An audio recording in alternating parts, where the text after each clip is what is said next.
All right, we'll be back with baseball in a moment.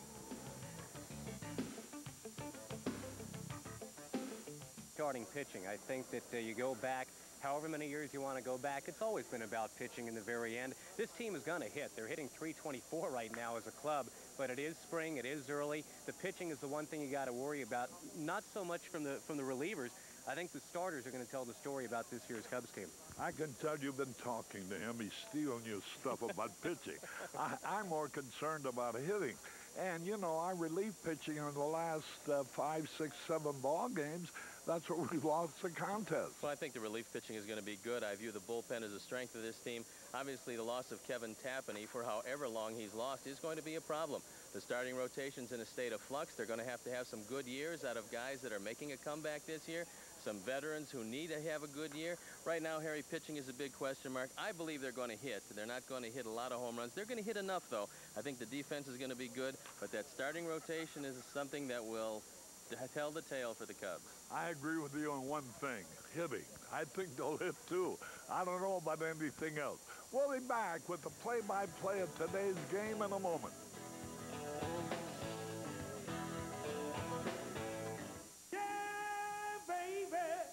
For the Giants, Fernandez has been in and out. Osvaldo, it sounds just like it's spelled. I see. And Frank Castillo really has to have a big year for the Cubs, Harry. They're counting on him heavily. And he's looked good at times and been a little ragged at times, but that's what spring training is. And you want to find out which Frank Castillo is going to show up this year, Harry, the one from 2 years ago or the one from last year who really struggled. If it's the man from 2 years ago, then the Cubs will have answered one of the big questions in the starting rotation. How about this Giant lineup? Giant lineup has Barry Bonds and a bunch of other guys that really are going to have to produce for the Giants to be a factor, but I don't look for the Giants to be a factor this year in the West. Let me tell you, there's only one thing I wish. If I could have one thing for the Cubs above all, I'd have Barry Bonds in left field. What a ball player he is. Stay tuned now for play-by-play action coming your way in a moment.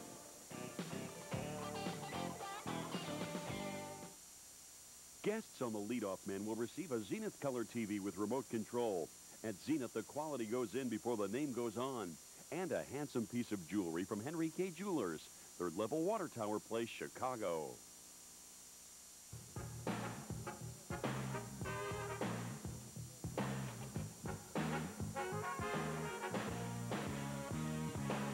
The leadoff man has been brought to you by the new Dodge. From cars to minivans to trucks, it's about change. See the friendly Dodge dealer near you. A week from Tuesday, the Cubs open up in Florida. Stay with us for all the action coming your way in a moment.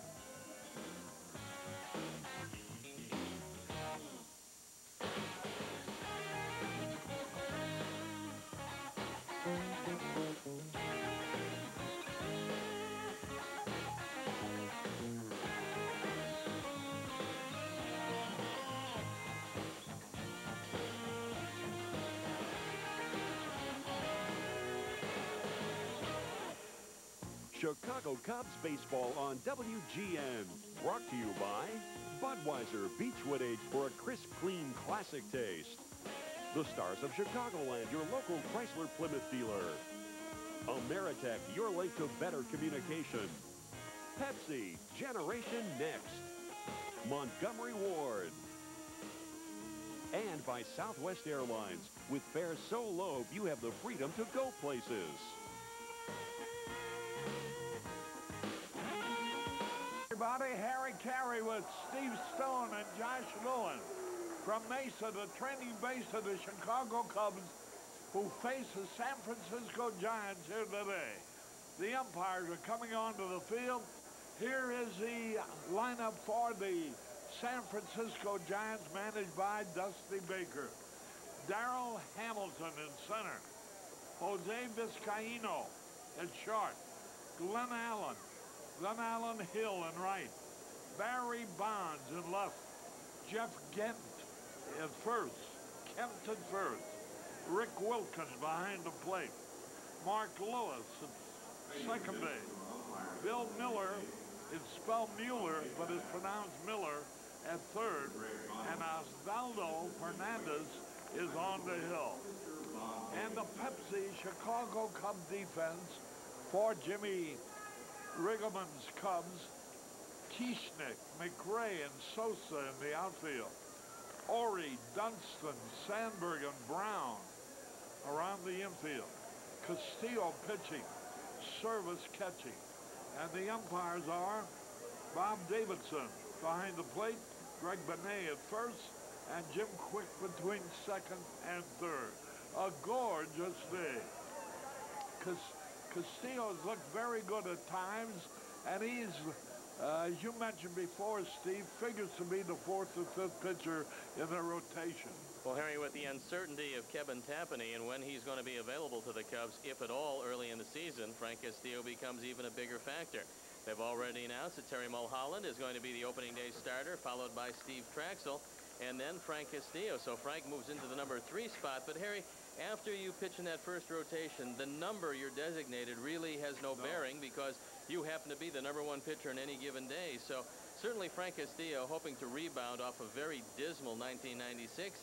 And apparently Phil Regan is trying to retool some of his pitching motion, trying to get him back to basics in his mechanics, and hopefully he can keep the ball down a little bit more and stay over the top, which was a problem last year. He would drop his arm, the ball would stay up high, and the National Leaguers feasted on a lot of his high fastballs. You know, there's Sammy Sosa ready to charge out on the field. He's a franchise in my book. You know, it's with deep, deep sorrow and regret that I even mentioned the terrible injury to a wonderful young man, an outstandingly great player, Robin Ventura of the Chicago White Sox. Boy, I saw the TV clip on that. It almost made you want to vomit. Well, Harry, certainly it's terrible news to the White Sox. They had put together an offensive juggernaut that looked to be the terror of the American League. And Ventura, a big part of it because it gave him left-handed balance. And Robin has always put up great numbers. I'm sure that Ron Schuler, as well as everybody associated with the White Sox, hated to see what happened to Ventura, who is slated to be out from 3 to 4 months, and nobody is too certain yet when he will return. But that's a very bad break, both literally and figuratively, for the White Sox. But in this game of baseball, as in so many other sports, it's not necessarily the best team that always wins. It's the healthiest team. And the White Sox certainly took a terrible blow to their pennant hopes very early in the loss of Ventura. Speaking of the White Sox, they have been, and we really regret the injury to Robin Ventura. Truly an outstanding ball player. In my book, probably the best player they have. Certainly can do very many things well. And he adds left-handed power to a right-hand hitting lineup. But other way, you know, the Arizona Republic, which is a newspaper out here, accuses Jerry Reinsdorf of employing a strategy of blackmail. He's referring to the ticket plan of the White Sox to force a Cub wanting to buy a ticket to a Cub-White Sox interleague game at White Sox Park to buy 3 other games not involving the Cubs White Sox game.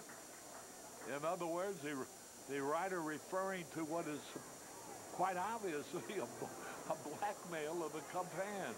If you want to see the Cubs in one game, you can buy 3 other games for the White Sox. The difference between $16 and something like $65. But it's backfiring because the latest report is that 20,000 seats remain available for the Cubs-White Sox game at Comiskey Park.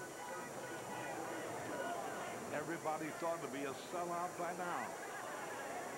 Darrell Hamilton takes it inside. Hamilton had some pretty good numbers for Texas last year and was a very sure-handed outfielder. So the Giants got themselves a leadoff man and a center fielder par excellence. High pop foul. Ori going over, shading his eyes. Nice play. You know, I don't care what that guy hits. I know he's going to hit. He looks like a hitter. He can play third base on his defense. I know he's made a couple of wild throws. What's spring training for? But he has made some far-ranging plays to his right and also to his left.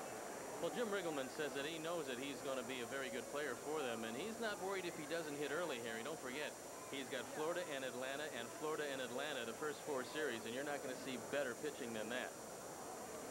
Jose Vizcaino, another former ex-Cub in the lineup of the Giants. Glenn Allen Hill, another ex-Cub. Rick Wilkins also in the lineup, another ex-Cub.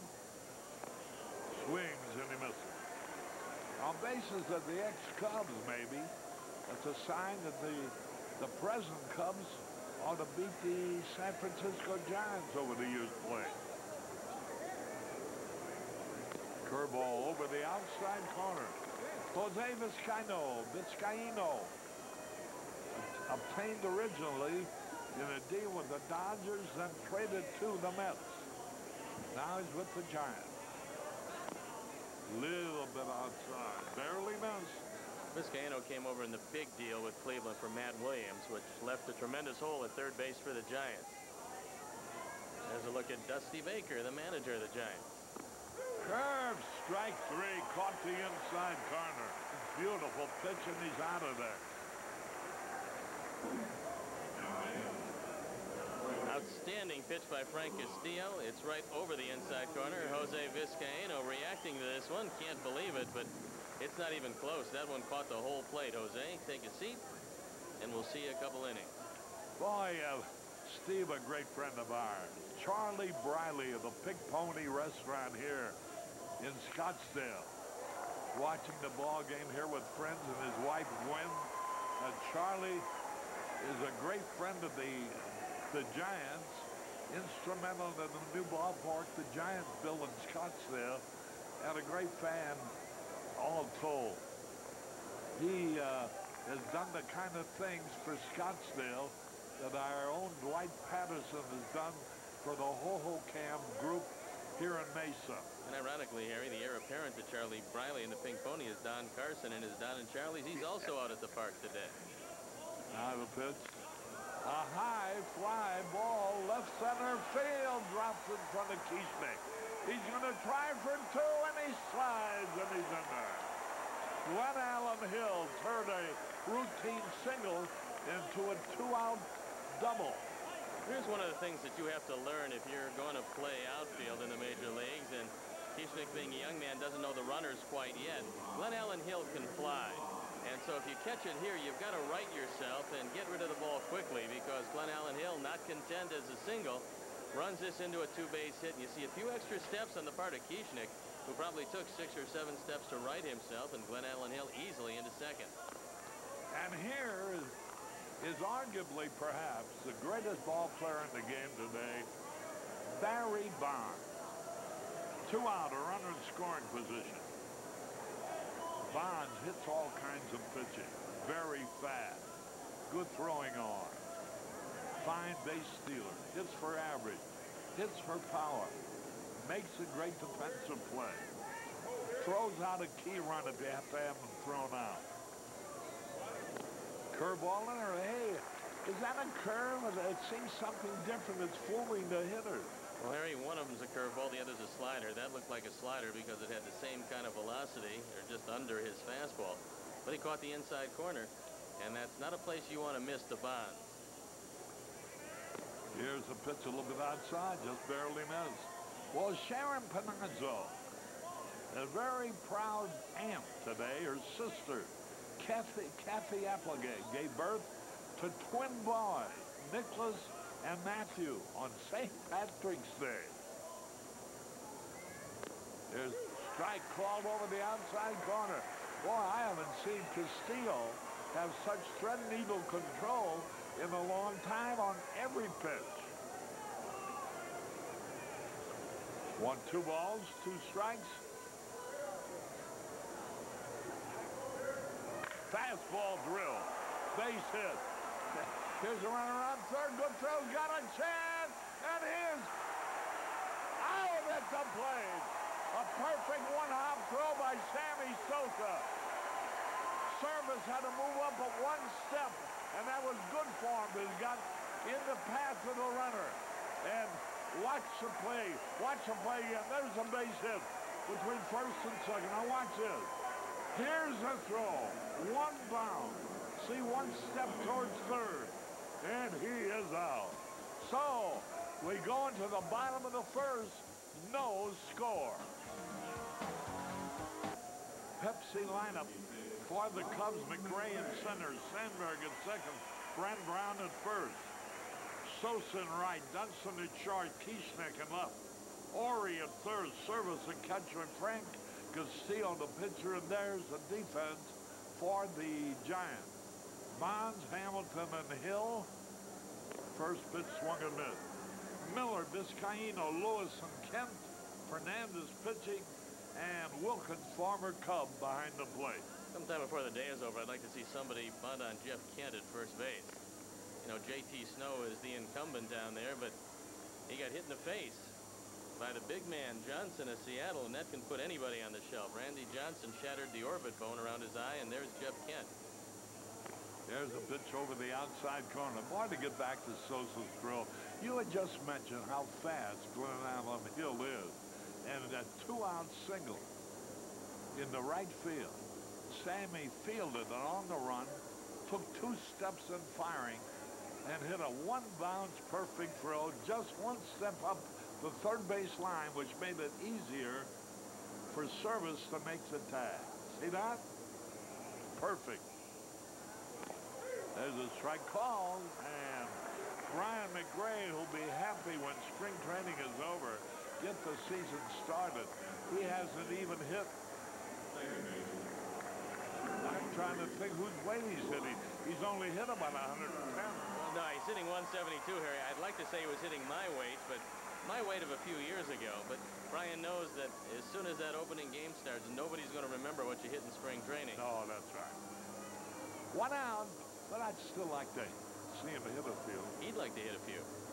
Sandberg takes a curve in there. Hernandez would love to come back off that 7-13 year last year, that ERA at 4.60.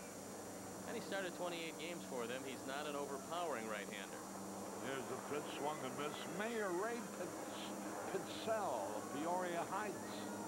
Here with a group of Chicago Cubs boosters from Central Illinois. Hernandez, a Cuban defector, came over, tried to establish himself in the major leagues, but so far he's had a lot of potential, and he's trying to translate that into performance. There's a pitch outside. My good friend Jack Leahy with Mike Conforti of Chicago. Watching the ball game here today. So's my son Chris Caray, who at age 50 is retired. When they ask him how he can be retired at such a tender retiring age, he says, all you got to do is keep your father working and healthy. Chris looks very good. I saw him in the booth before the game today. Yeah, he does look very good. 2 balls, 2 strikes. The curveball almost chased it. Ball 3. 3-2. Well, congratulations to Sharon Panazzo. He's become an aunt to twins. Her sister, Kathy Applegate. The twins are named Nicholas and Matthew. Born on St. Patrick's Day. High Papa back. Well, that's a kind of a day to be born on. Hey, Arnie Harris's son Craig was born on St. Patrick's Day. Do you ever go out there celebrating on St. Patrick's Day? 3 balls, 2 strikes. Well, there's a drive. Way back, if it stays fair, it'll be gone. And fair ball, home run. Holy cow. Did he ever give that ball a ride? 1-0 Cub. Look, listen to these Cub fans. When Ryan Sandberg goes in the Hall of Fame, there'll be a lot of pitchers saying, you know, I tried to get that ball inside and I just missed. Because every time you miss inside, Ryan Sandberg hits the ball hard. And we'll take another look at it and watch Sandberg. And look at this, a high, tight fastball. I'm sure Fernandez tried to get it in. Instead, Sandberg hit it out, and the Cubs are on top 1-0. Let me prove to you I'm smarter than most Major League managers. If I were a Major League manager, No pitcher on my staff would ever throw Sandberg a fastball. I wouldn't care where it was. Throw him a curveball no matter where it goes. Don't throw him a fastball. Well, watch what happens when you miss with a high fastball. Sandberg, at the age of 37, his hand's still as quick as anybody in the league, just drives that ball out of the park. Here's Brant Brown. Well, Mark Grace has got the flu, and he's nursed it a couple of days, so Brant Brown getting an opportunity. Brant having a wonderful spring, hitting .362, back at his familiar first base position, but they're trying to teach him left field, and he's a very athletic outfielder. Fly balls, short, center field, may drop, it does. Brant Brown looped the single into short center. And with one out, the Cubs have had a home run by Sandberg and a single by Brown. And here is the franchise, Sammy Sosa.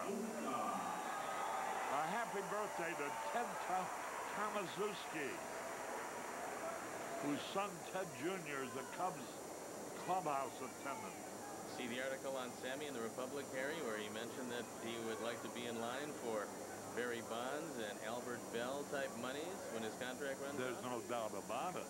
You're talking about it, $10 million plus a year ball player. Swings and he misses. 0-1 the count. Hey, what the heck? If he continues the way he's hitting, last year probably would have gone over 50 home runs. Even though he missed about 7 weeks of the season, still drove in 100. Not like he had a whole lot of protection behind him in the lineup. With due respect to Luis Gonzalez, he doesn't strike fear in the hearts of National League pitchers. So Sammy didn't have a lot of protection and still hit everything in sight. And that's who's hot. A couple of youngsters and Sammy. Ground ball on the shortstop over to second. Wait a minute. They stop, but what happened? It's a balk, I believe, Harry. That's what it was. I think he didn't hesitate, and I think that's exactly what Mike Winters at third base is calling. We'll take a look again, and we'll see. I believe that Fernandez does not hesitate, and Bob Davidson lifts his hands. I think he got the word from Mike Winters on the bases, who's looking right at Fernandez, and he just moved Brown along. What's the rule now? It used to be, or it is now, or vice versa. When a pitch is made on the balk without time being called, if the hitter gets a hit, he can take the hit rather than the ball. But if he doesn't get a hit, he can, of course, is benefited by the balk to the base runner. Well, that was a big benefit because that's a double play ground ball, easy as it is. Cubs have a man in scoring position. Now ready? Sosa. Curveball outside. We're going to show you Sosa's perfect first inning throw that saved a run. The guy never did get into home plate. You know, Sammy's come a long way because as a young player, he'd have bounced that ball either too far out in front of Service or short hopped them at the plate. This time he hit the grass with the throw, and Service had it in plenty of time. Curveball outside. 2-2 the count. Sean Dunston next. Sean has looked good this spring. There's never any doubt about his talent. It's his ability to stay uninjured that's worrisome. He plays so hard. He's had a lot of back trouble. Last year he's hit in a freak accident. Had an eye socket broken, I think. Missed the rest of the year. Cubs got him back. You know what he'll do in the field and hitting if he can have a year when he's not hurt. It'll be good news indeed for the Cubs.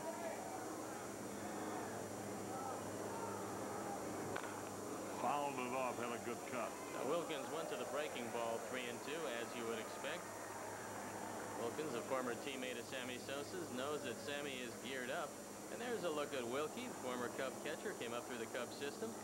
before moving on to Houston, and Houston peddled him for Kurt Manwaring to San Francisco, where he is now the incumbent behind the plate. He's not as good a defensive catcher as Manwaring, but he'll hit much more.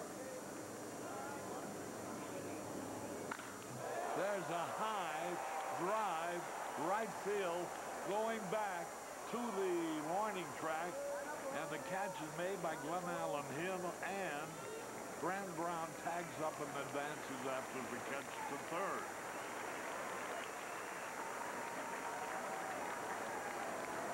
Sammy looking for a fastball on 3-2. He gets a high fastball. Sammy'd prefer it down a little lower, but he puts a charge into it. It's about 375 feet, and it all goes for naught as the Cubs down to their last out. They're visiting here from Rialto, California, the Stevenson family. Big Cub fan.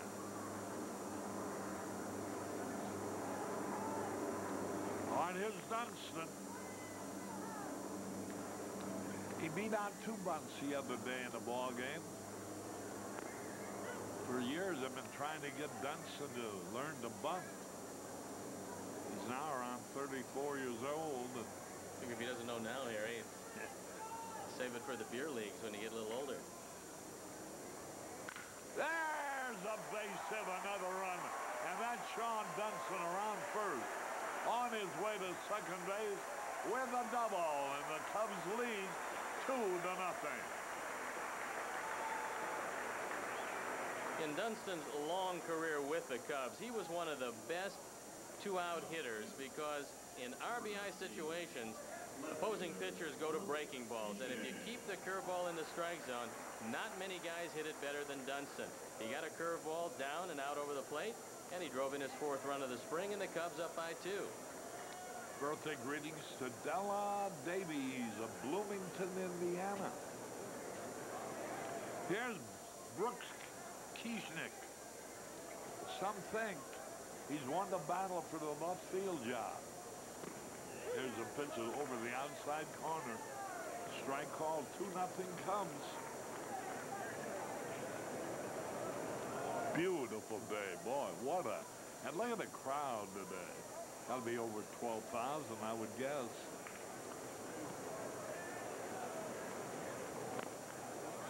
Pitch a little bit inside. This is our final telecast until the season starts 1 week from Tuesday in Florida. There's Arnie giving you a good picture of the big crowd. Long drive, way back, way back. Nice play by the center fielder, Darrell Hamilton. Bush Kieschnick hit the ball hard but out. 2 runs, 3 hits, no errors, and 1 left. At the end of 1, the Cubs out in front, 2-0.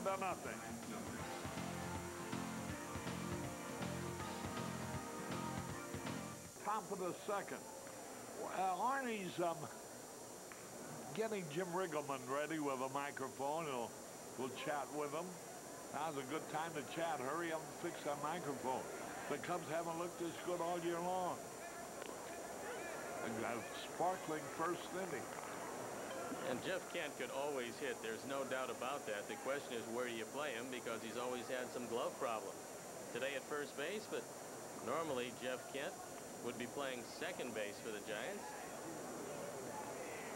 I remember the day had 5 out of 5 at Wrigley Field, playing for the Mets against the Cubs. He originally came up with Toronto and was a great hitting prospect. The Blue Jays have brought a lot of great hitters to the major leagues, Kent among them, but he's made the round since then, and now he's tagged with Jose Vizcaino, and they seem to go everywhere together, from the Mets to the Indians to the Giants. Jeff Kent, 2-0. Cubs lead. Greetings to the Briseno family in Iowa.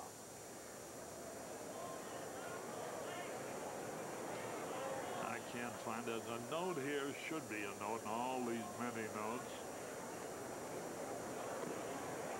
From the president of the Ho-Ho Camp Group, can't find it. So anybody who knows the president of the Ho-Ho Camp group, just to remind you that he wanted to say hello to you today. There's a line drive, hit hard, left center field, base hit. Brian McRae scoops it up. And that'll bring up Rick Wilkin.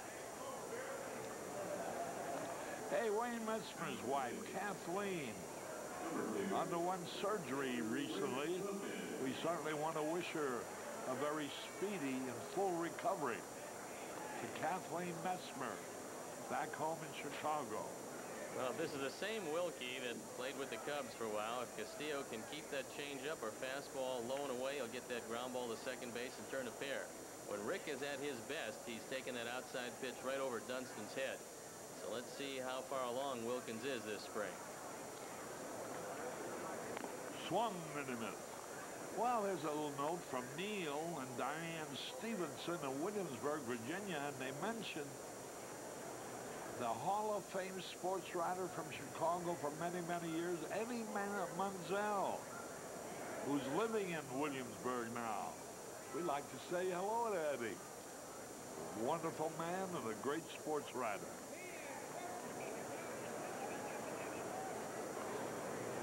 Runner at first, pitch a little bit outside. As I mentioned, Jim Riggleman has been wired for sound now. And Jimmy, I want you to realize that we made this happen after you just finished a brilliant inning in which you not only took a 2-0 lead, but Sammy made a great throw to the plate. How you doing? Very good. Thanks, Harry. Great day, huh? Beautiful. We've had great weather down here. Here's the pitch, foul back. A lot of ex-Cubs on this Giant Ball Club. Yeah, I know. It looked like a reunion in center field before the ball game. Glenn Allen Hill and Wilkins and Vizcaíno, and then of course Dunston, who has played with both clubs now, and so a lot of familiar faces to each other on both clubs. You know, Jimmy, this time of the year, and whether you win or you lose, you know, the answers from the manager is usually the same. What's your honest and candid size up of your ball club right now? Well, I feel real good about some things on the ball club, Harry. I think that our position players are doing fine. They're in good shape, and you know, we knock on wood, we haven't really had any injuries there of any significance. Sammy's back 100%. Grace has been sick. We've had the flu and that stuff, but those guys have held in there real well. Our concerns are really with our pitching, and we hope that you know, we get a 97 year like we got out of Frank Castillo in 95. Same thing for Foster. So those two guys are going to be really important to us. I think everybody in baseball is looking for pitching, and we're no exception. How about Caray Wood? When's he coming up? Yeah, Caray Wood, for those who are not aware, is the guy that is one of the best pitching prospects in baseball. Yes, he is. Down in the minor leagues, and he's 19 years old, so he's a little ways off yet, but he's done a lot of great things already, and we know he's going to be a big part of this organization and sometime in the future, and hopefully we're doing well enough that we're in the running, and if a need arises, he'll be down there doing a good job for us and be ready to come here and help. All right, 3-2 on Wilkins. What do you think Frank will throw to him? Well, you know, Frank, his best pitch is his changeup, but I think right here he's probably going to try to go low and away with a fastball. We'll see. Looks like Service is setting up in. Throw to first. Well, you're going to get a chance to strike him out, throw him out, Jim, because Jeff Kent is probably going to be going. Yeah, Kent's and he doesn't have overwhelming speed. I think he'll be going, and if he throws him a fastball in here, he's liable to pull in that hole, but we'll see what happens. Curb, fastball high outside. Walked him, and so now he's in trouble. Runners at first and second. Jim, you guys are down to what, 35, 36 players right now?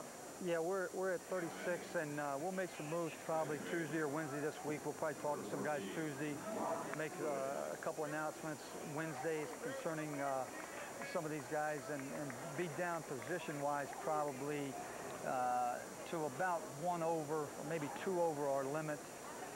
We'll probably carry 14 regulars, 11 pitchers, and we'll probably get it down to about 16 position players by the middle of next week. Here's Mark Lewis, who's played third, played second today. Here's a pitch, Swung and a miss. Jimmy, I see where Sports Magazine pictured to win the Central Division, and that's very possible. Well, I didn't see that. You know, I really don't get too caught up in the predictions. You know, if I did, I'd get my feelings hurt because a couple of them have projected us fourth. So I'm not going to get too excited about the one who picks us number one either, because it really doesn't matter where they pick you. You know, I think like Don Zimmer said in '89 here, they didn't think they had too much. They were really looking at a situation they didn't think was going to go that well. Next thing you know, they won the division. So, you know, the predictions are really meaningless. It's interesting to speculate about. It's interesting for the fans, but they really don't mean a whole lot. There's a smash. Base hit up the middle. A first run to the Giants. Racing for the plate, 2-1 now. Lewis singles sharply to center. Lewis was a pretty good hitter with Detroit last year, and he's going to fill the void at third base. Now, he's not going to be Matt Williams, but he is going to be a pretty good contact hitter. And he puts the Giants on the board, driving in his 11th run of the spring. So it's been very productive for Mark Lewis, as he's got some big shoes to fill at third for the Giants. And here is Bill Miller. He spells it as if it should be pronounced Mueller, M-U-E-L-L-E-R, but he pronounces it Miller, M-I-L-L-E-R. Left-hand hitter, switch hitter, fouls the pitch back.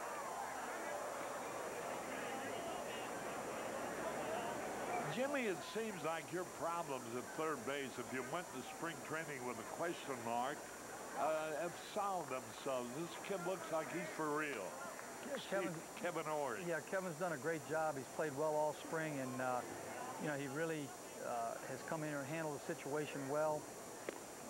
He's had a lot of cameras around him and newspaper writers asking him a lot of questions, but he's saying all the right things and conducting himself the right way, and we think he's going to be a good player. We're not asking him to go out and be a great player. We're not saying it has to be in April or May or whatever, but we're going to put him out there and let him just kind of gravitate to the position, and hopefully it'll end up that he's there for a long time. Double play ball. Out at second. Out at first. 6-4-3. Dunston to Sandberg. To Brand Brown. Well, the oldest double play combination in baseball is looking spry and healthy. It's a pretty snappy 6-4-3. Dunston handles the ball cleanly, and after that, it's easy. Sandberg very rarely, if ever, will make a bad throw, and this one right on the mark. And Frank Castillo 1 out away from getting out of what looked like a pretty sticky situation. Here's Osvaldo Fernandez, some pitcher. Runner third, 2 out. He swings and misses. Jimmy, it certainly looks as if you fellas are going to hit. You are going to make runs. I'm sorry, Harry, I didn't catch that. Here's a pitch, curveball in there.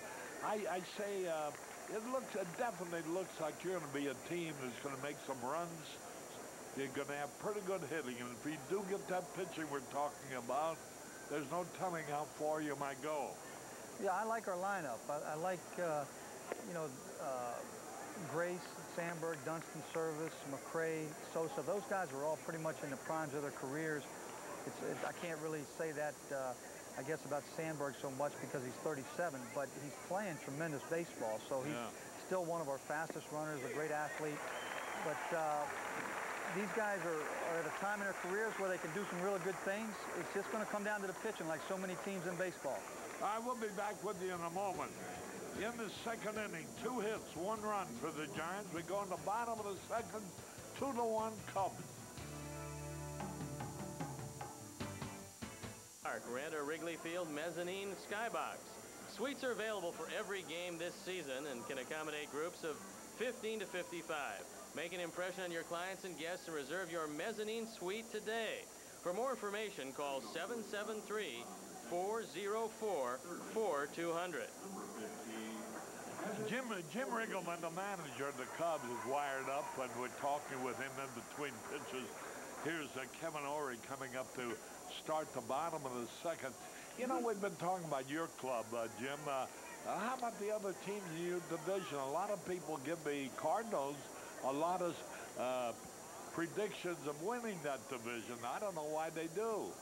Well, I think really, you know, they won it last year, and you got to give them the respect of, you know, they earned it last year, and they go in as the favorite. I think really, since we put so much emphasis on the importance of pitching, they go in with probably the most heralded starting rotation of the groups in the division. So I think that's primarily why people rate them #1 in the division. But Jim, they certainly can't be helped with the loss of Andy Bennis and Danny Jackson. Jackson, you figure, might get hurt, but Andy Bennis is a big loss to them. Yeah, I think that that Jackson will be out a little longer than Bennis because of from what I hear, the severity of the injuries. And Andy, I know from my experience with Andy, he's got such a loose arm. It's not going to take him long to get ready once that rib cage is healthy. So I think he's probably going to miss a start or two, but other than that, he'll be right back in there. That bullpen is a little old, and that's got to be cause for concern for Tony La Russa. Yeah, Tony does a great job of getting the most out of those guys. You know, there's some age there, but there's some quality, and he gets the most out of it. Ori hits the ball well, but it'll be caught by Darrell Hamilton at center, 1 away. Hey, have you noticed how Pittsburgh's been handling some of the teams down that Grapefruit League? They're playing pretty good ball. Well, we haven't seen them, of course, but I read a couple quotes that La Russa made concerning Pittsburgh, and he said that, you know, they put a lot of live bodies out there, a lot of strong arms, and they're going to be a tough team to contend with all year. You know, they got a bunch of people in camp people don't know much about, but from what I understand, a lot of great athletes, and I know they got some good arms. So I think everybody's going to have their hands full when you play them. Vizcaino throws out Scott Service, 2 away. 2-1 in favor of the Cubs. We're talking with Jim Riggleman, the Cub manager.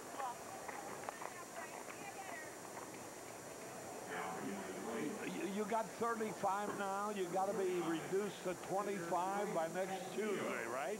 Yeah, well, we got to get to 25, and we likely will have, generally we carry 11 pitchers, so it'll probably be 14 position players, 11 pitchers. And how many catchers? 2 catchers. If we decide to carry 3 catchers, then that would affect how many outfielders we take. But right now, it's looking like it'll probably be 2 catchers. Outfielders, would they have 2 complete sets? No, I think, you know, we probably will platoon out there, not 100% of that, but we probably will put either from the right side, Timmons or Glanville, and from the left side, we've got all these candidates here all playing very good baseball, so we'll pick one of those guys, and unfortunately, the other guys will probably go back to AAA, and we wouldn't have the 6th outfield situation that we've had in the past. Castillo taps right back to Fernandez to retire this side. Jimmy, thanks very much. I know you're anxious to get back to your ball club, and we'll talk to you again. Okay, thanks, Harry. Thanks, Steve. At the end of 2, the score 2-1 in favor of the Cubs.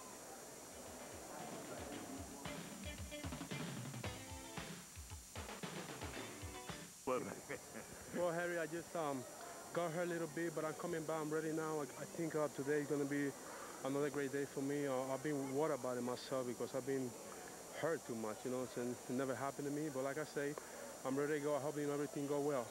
You know,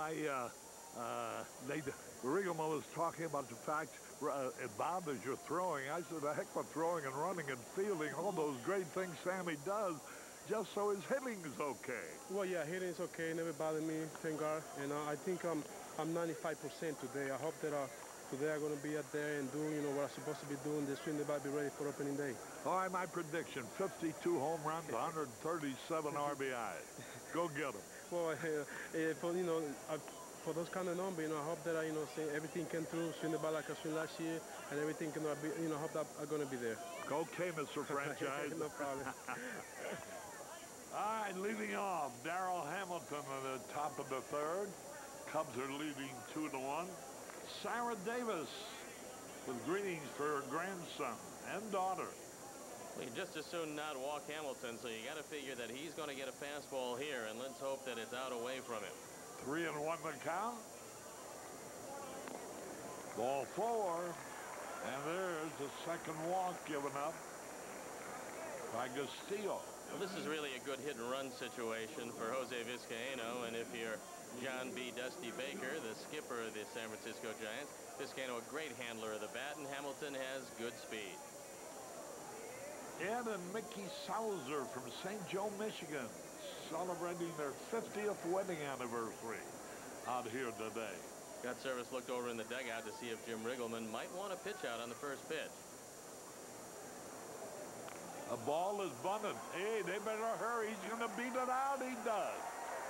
No play. And a good play by Ori. He had no chance to get him. If he throws a ball, the only thing he can get is an error, a wild throw. You have to really like the way Jose Vizcaino plays ball. This is just an outstanding bunt. You couldn't have rolled it out there any better. Wise choice by Ori. There's nothing he can do but put this one in his pocket as Vizcaino lays down the perfect bunt. He waits around long enough to see that he gets it down in fair territory, and after that, it's easy. So now, Castillo's in trouble. Runners at first and second, and Glen Allen Hill is the hitter. Double play ball. Fumbled.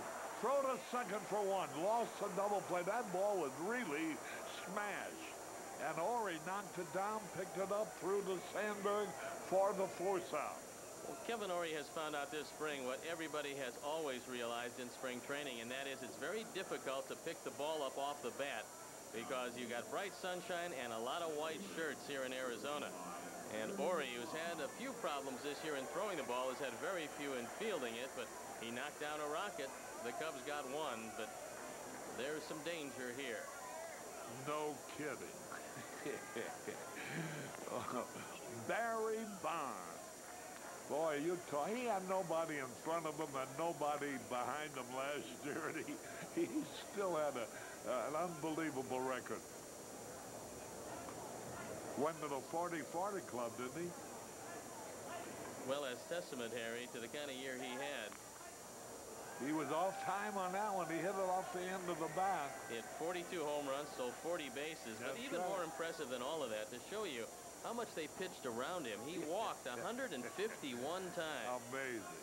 And still managed to hit 308, score 122 runs. Amazing. What a banner season it was for Bonds. No doubt about it. Curve over the outside corner. Let's pause quickly for station identification. This is America's #1 sports station, WGN-TV, Chicago. This is America's #1 sport. Barry Bonds with a count of 1 ball, 2 strikes. Stabbed him out on a slow curve over the outside corner. You could tell he was looking for the fastball on that one. Well, Bonds is going to file this away. Frank Castillo throws the straight change. That's his best pitch. You see it just kind of die on the outside corner. And Bonds will remember, it doesn't mean much here in spring training, but Bonds will remember with 2 strikes that Castillo caught him looking on the good straight change. And during the course of the season, don't be surprised if Bonds doesn't look for it on that 2-strike pitch. Carolyn Cox is here. Her husband Bob and her children Steve and Todd are back home in Cedar Rapids, Iowa. Strike over the outside corner. Jeff Kent, who has scored their only run, he led off the second with a single. Scored on Mark Lewis's base hit. 2 out now, runners at first and third.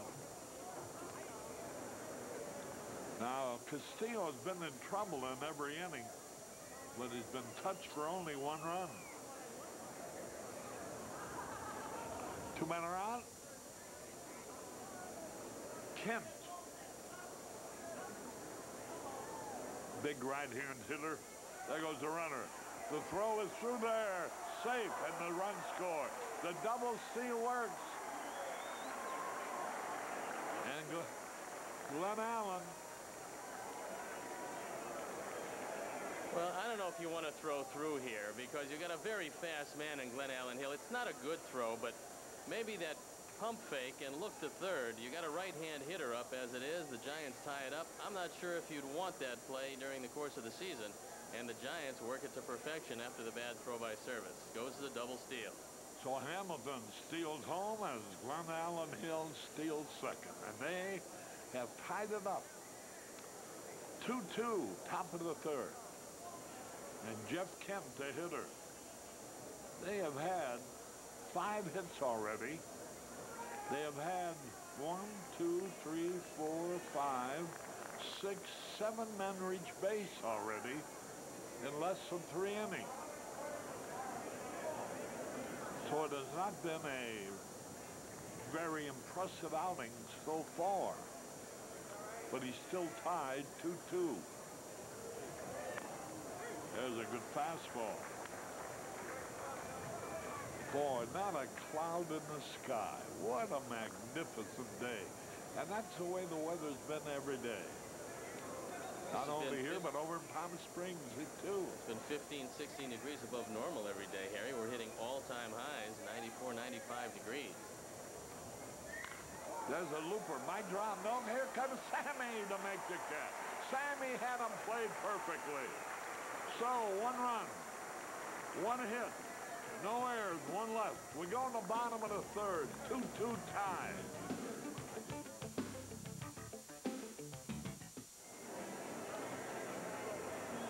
Caray and Steve Stone. Josh Lewin will be along with us at the end of this half inning. By the way, people are here from Chicago. They're guests of Harry Caray's restaurant. They are Bill Johnson, Chairman Emeritus of the Whitman Corporation, his wife Mary Barb, Kirk Johnson, Senior Vice President of the American Mental Association, and Ben Johnson, Senior Vice President of Saatchi & Saatchi from Wilmington, Delaware. And so is Wayne Briesman, Executive Vice President of WGN Radio, and his wife Barbara, and his son Steve with his family from Denver, Colorado, watching the game. 2-2 tie. Ground ball. Oh, right through Kent's leg. An error. That ball wasn't it. Yeah, he goes halfway to second. They got a chance to get him, but he's back safely. As a throw into second base was followed by Vizcaino on a pickup. Well, we told you about the problem of Jeff Kent in the glove. And that is, regardless of where you put him, he's going to have some problems. And here he has some problems at first. And now they've got Brian hung out dead to right. This isn't a very good base running play. And if Glenn Allen Hill makes this one in on the fly, they're going to throw out Brian easily. As it is, Hill does not make a good throw after Kent does not make a good play. And Brian McQuay winds up at first base in a base stealing situation. I don't see how that ball could get through a guy's legs. It wasn't even. It was hit so softly. If you want to be reminded of that play, you got to think back to Billy Buckner in the World Series. Well, there's another one that strikes a little closer to home. It was Leon Durham in the playoffs. Yeah, but that ball was hit harder. A runner at first, nobody out. Oh man, unbelievable that season.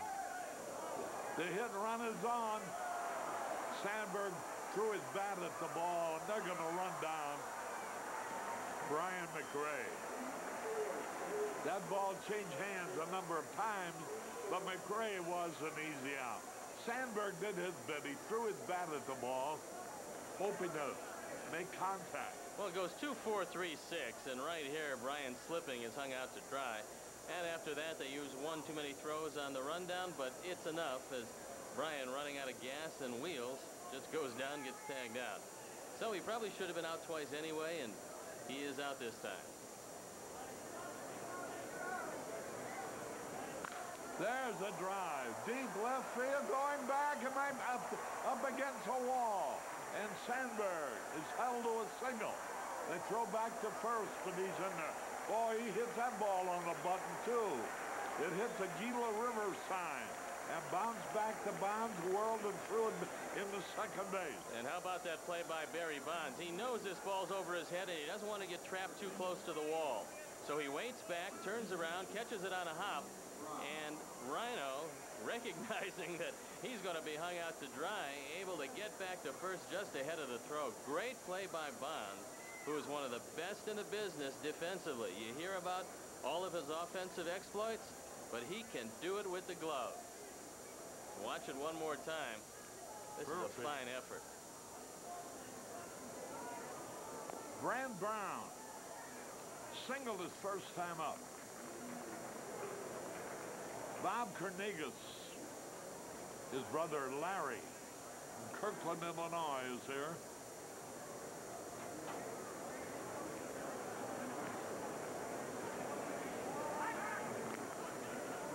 And best wishes to his to another brother, Richard Kernigas, who's hospitalized in Florida, Gainesville. Both brothers of Bob Kernigas. There's a drive, way back. It might be. It could be. It's up against the wall. One runner's around third base for the score. Sanderson scores as Brand Brown hits some Budweiser sign in right center.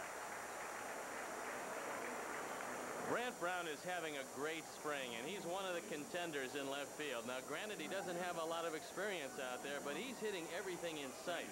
2 for 2 today. He's driven in his 9th run of the spring, that batting average up in the 380s. Sandberg scores the go-ahead run, and Brant Brown's making that decision about the left-handed counterpart in left field. Very difficult for Andy MacPhail, Ed Lynch, and Jim Riggleman. So now here's Sammy. 3-2 Cubs. A lot of action.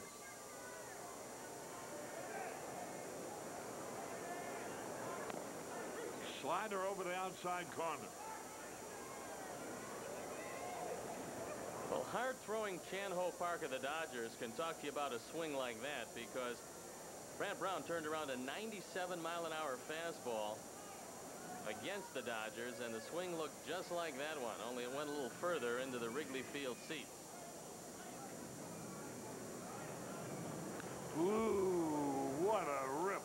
But he fouled it back. 0-2. So Bob Kernigas of the fine Ho-Ho-Cam organization. By the way, Dwight Patterson, after whom the field is named, is watching the ball game here with us, as is Charlie Briley and wife Gwen and friends from the Pig's Pony Sports Restaurant here in Scottsdale. We're in Mesa for the game. The Cactus League is made up of all of Phoenix and suburbs. Phoenix, Scottsdale, Mesa, Chandler, Peoria. What's the other one? Well, soon to be Maryvale. That's where the Brewers are moving.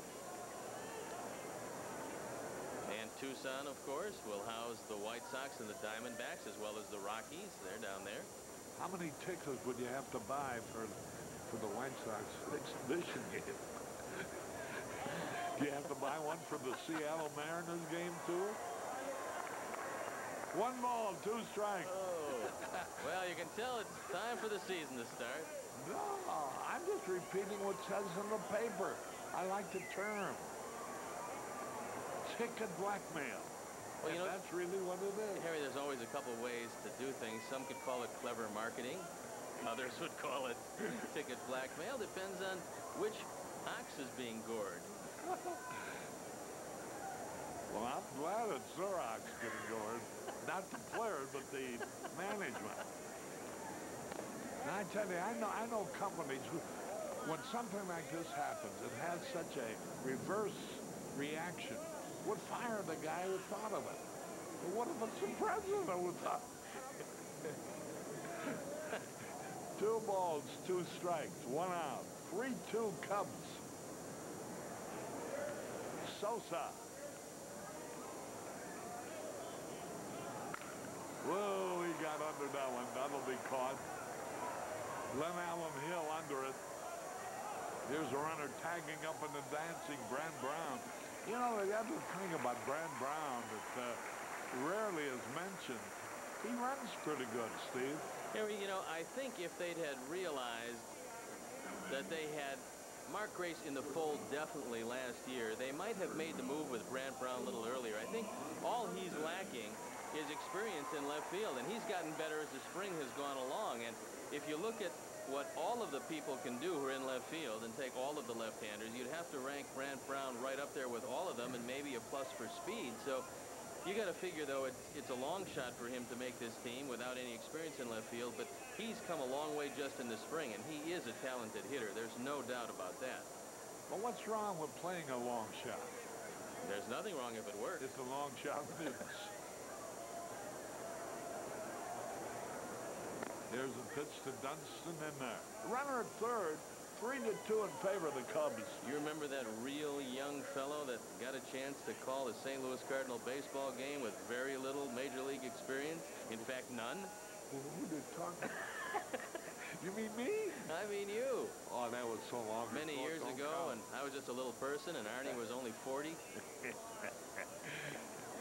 He almost swung. I'm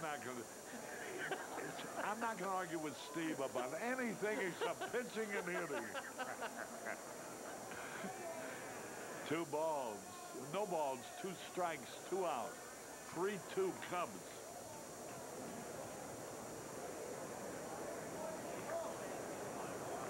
Fernandez.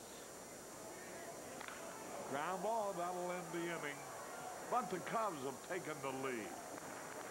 It's 1 run on 2 hits, 1 error, and 1 left.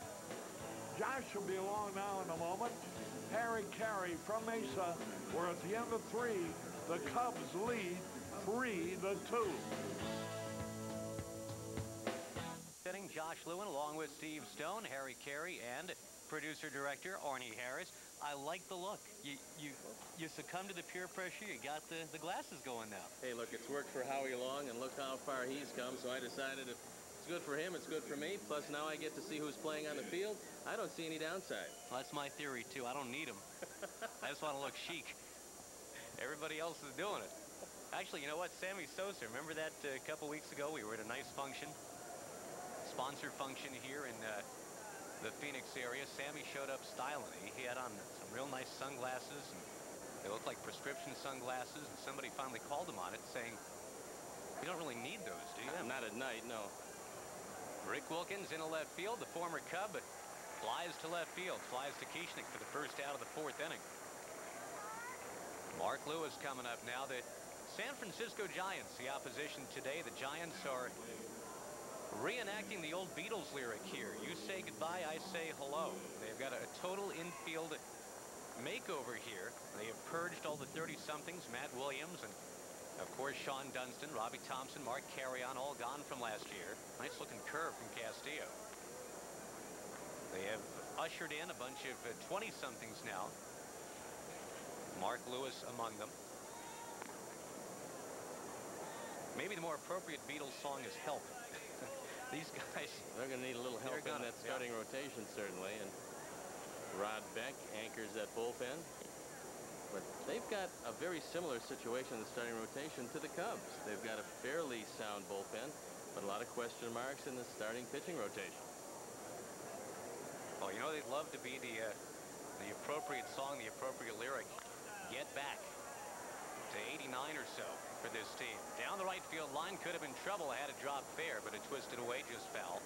You got a chance to see one of your old buddies here, John Miller. You broadcast with him in Baltimore last year. Is there any truth to the rumor that you never see Rick Majerus, the coach of Utah, and John Miller in the same room? I got to believe they're the same guy. I really can't comment on that. Especially now that Majerus' Utes have been knocked out of the tournament. And he got here very quickly after that devastating loss. Saw that, yeah. Well, can you believe 1989? A little redux here, Cubs and Giants having at it. Pop fly foul bending away off the bat of Mark Lewis. You go back to that 89 team for San Francisco. None of those guys, not a single one, remains here in 1997. Starting lineup in 89 was Brett Butler, Robbie Thompson, Will Clark. They had Kevin Mitchell. They had former Cub Candy Maldonado. Matt Williams. Yeah, Terry Kennedy was the catcher. Good pitch. Castillo comes in and dispatches of Mark Lewis, who had burned Castillo back in the 2nd with an RBI single. Giants mixing and matching a little bit here in the infield. The Cubs, of course, have a question in the outfield. In left is where it really needs to shake down. You've got Kieschnick out there today.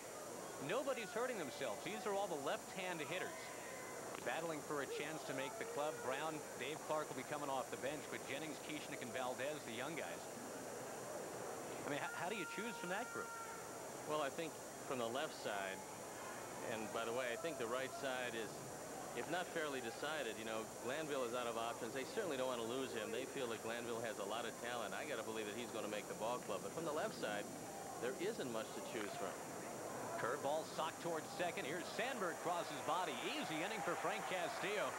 First inning where he hasn't had to tiptoe out of a minefield. 1-2-3 go the Giants in the fourth. On to the bottom of the fourth inning. Cubs coming up and leading at 3-2. His first home run of the spring 2 weeks ago against the Colorado Rockies. Hopes are high that Scott will continue to provide power behind the plate all season long. And we will see Scott Service hitting in this inning. First, it's Kieschnick getting into one to center field. Drifting back on it, Darrell Hamilton scopes it out and takes care of a tough son as per usual in the Cactus League today. Hamilton's an outstanding outfielder. Came over with a great reputation from the Texas Rangers, and I'm sure he'll do nothing to change that. Although center field, Candlestick Park, now 3Com Park at Candlestick Point, still a very difficult place to play, probably the most difficult in the major league. Now they're going to hand it off to Hamilton to see what he can do. Just like the Cubs, I guess, are going to hand the mantle to young Kevin Orie at third base. And he has done nothing to embarrass himself yet. Still hitting everything hard, making most of the tough plays at third base.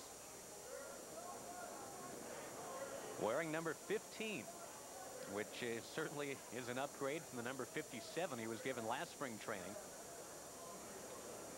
He earned the upgrade. He got named the co-MVP of the Arizona Fall League this past offseason. Chance at short, Vizcaíno, the former Cub, cross diamond. And Scott Service coming up. Vizcaíno very smooth at shortstop, and I'm sure he's happy to be back at his natural position after stints at third and at second. He was supposed to take over for Baerga at first base when he was traded from the Mets to the Indians. But Jose has always said he's much more comfortable at shortstop. That's his natural position. And although he doesn't have the great range, he certainly catches everything he gets to, and he's got a pretty strong arm. Scott Service having a great spring. Bounced out in the second, 0 for 1 today. Very productive offseason for Scott Service in that the Packers won the Super Bowl. Certainly won't make him any friends with Bear fans, but a lifetime, lifelong pro Packer guy. Scott Service whooped it up pretty good when the Patriots went down. There's a base hit in the center for Scott Service. All you do is mention the Packers, and he comes up with a base hit. Instant karma. And a friend of ours in the truck, Susie Lorenz, Arnie Harris's old dog racing buddy, taking in the ball game today. Looks to be the second capacity crowd here. They've only sold out one game, the game that we did against the Colorado Rockies. But I think today, if not a sellout, they're going to be knocking at the door at 12-5. There's a panorama. Take a look at the 12,000 plus jamming here today at a Ho-Ho camp. One on, a couple out. But a caveat here, Frank Castillo's at the plate. And this is, well, stranger things have happened. We'll see what Frank can come up with as he chokes up on the bat. Lifetime 108 hitter. Well, that's deceiving, though, because he doesn't hit that well. But occasionally, he'll drive the ball into right field. He's going to choke up on the bat, just try to make a little contact and punch the ball to the right side. Caray last year said it looks like he's swinging a wet newspaper up there. Occasionally that happens. They had the if you can hit a home run at any time in batting practice or otherwise, we will buy you a car with Frank, and he never could get one out of the yard. Never even had to go to the showroom. Comebacker Osvaldo Fernandez steps and throws, and that's it for the Cubs here in the fourth. They strand a man, but at the end of 4, they still have the lead here in Mesa. Our score, Cubbies 3 and the Giants 2. To the inning, and it doesn't seem like much. Here you are, there's nobody on, there's one out. But if you don't get Hamilton, That means that most likely you're going to face Hill and perhaps Bonds after Vizcaino. You get Hamilton out, you take a lot of speed off, and then you have 2 outs when you move to Vizcaino. So if you're Frank Castillo, you've got to really concentrate on Darryl Hamilton. Fastball flying away here. Hamilton walked. He came around on that double steal in the 3rd inning.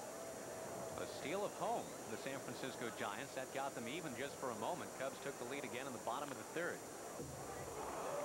Foul ball evens the count 1-1. You saw Texas last year when you were broadcasting with Baltimore. Are you a little surprised that they allowed Hamilton to go via the free agent route? I mean, he hit .293. He played great center field, and yet they cut him adrift, let him go into the free agent market. They're high on Damon Buford. They think he can step in and defensively give them what Darryl Hamilton did in Texas. Drops down the bunt. It's a good one. Ori with the bare hand pickup. He's got him by a step and a half. He got a sprinter there in Darryl Hamilton. Well, I think what Darryl did was square around a little too soon. Ori was playing shallow anyway, and Kevin got a step or two. Watch. He drops his hands, and as soon as he drops his hands, Ori comes charging in, makes the fine bare hand pickup, and actually throws him out by plenty. Fine play by Kevin Ori. The one-hand pickup, the off-balance throw, and it's right there. And this young man has some defensive skills at 3rd. Meantime, 8 in a row set down by Frank Castillo, cruising here in the 5th inning as he faces Jose Vizcaino. It was attempting to fill what has really been kind of a black hole at shortstop for this San Francisco team. Well, they had one with Royce Clayton, but they decided to use him in that trade with St. Louis. Well, until Sean Dunston hit 300 last year and a half a season for him. Royce Clayton had been the only San Francisco shortstop ever to hit above 280. Chris Spire was there for a long time, and Chris and I came up together in 1971 as non-roster players out of spring training. This one is looped to left field. Kieschnick drifting back now, has to come in just a couple steps, puts it away. And Frank Castillo is rolling as we get to the halfway point of this ball game. Cubs in front for him. Our score 3-2.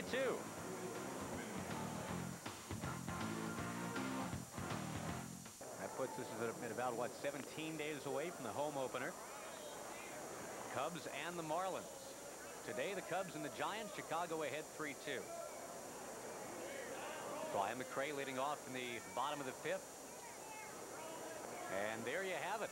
The 3 o'clock Central start Tuesday, April the 1st. The newly named Pro Player Park down there in Miami. McCray behind a fastball here from Fernandez. And Brian, who's continuing to struggle a bit in spring training. He's down on the count 1-2. That's Brian Mookie McCray, by the way he got on the error in the 3rd inning. Put one between the legs of Jeff Kent.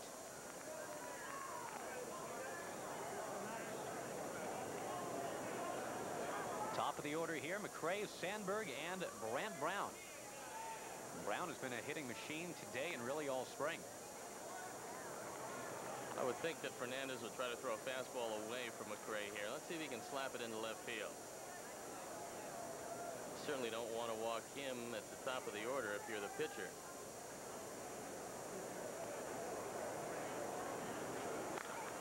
He got that fastball and he golfs it up in the air. 3rd base foul territory. Bill Muller staggering around. It's a tough wind out there. But Miller goes, gets that baseball for the first out here in the last of the 5th. Ryan Sandberg next to come up, and it's been a huge day at the plate for Rhino. This is back in the 1st inning. Steps into one. Boy, he gets that inside fastball and says good night. Well, if you look at the glove of Rick Wilkins, he wanted it low and away. Fernandez got it up and in, and that one is lost into left field. And home runs allowed, you see Osvaldo right up there with the best of them among rookies in the National League last year.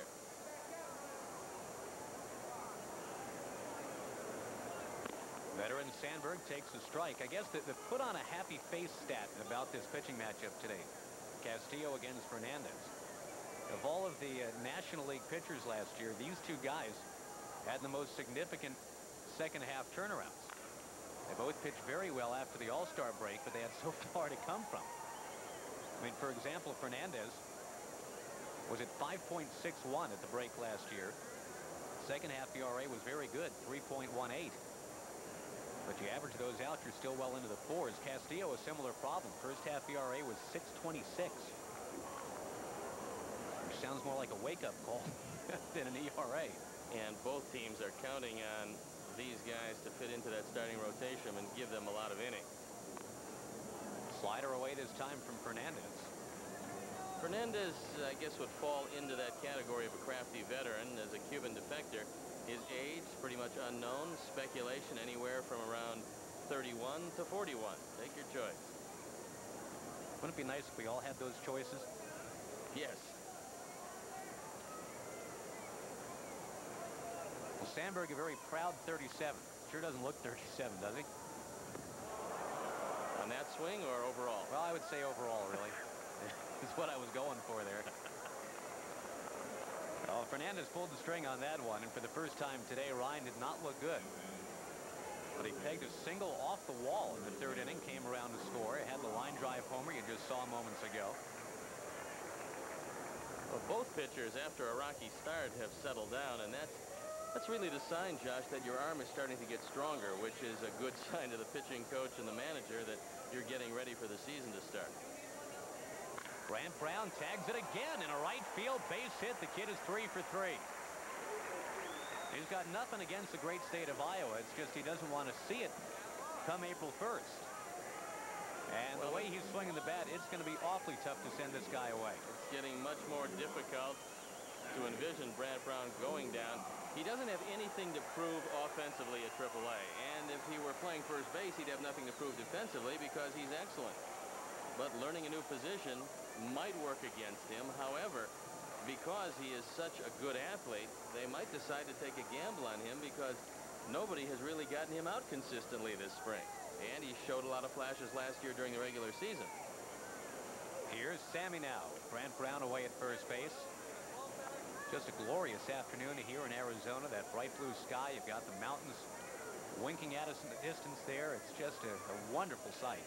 You had your family down here for quite some time. Did they enjoy their first stint in Arizona? It's been fantastic.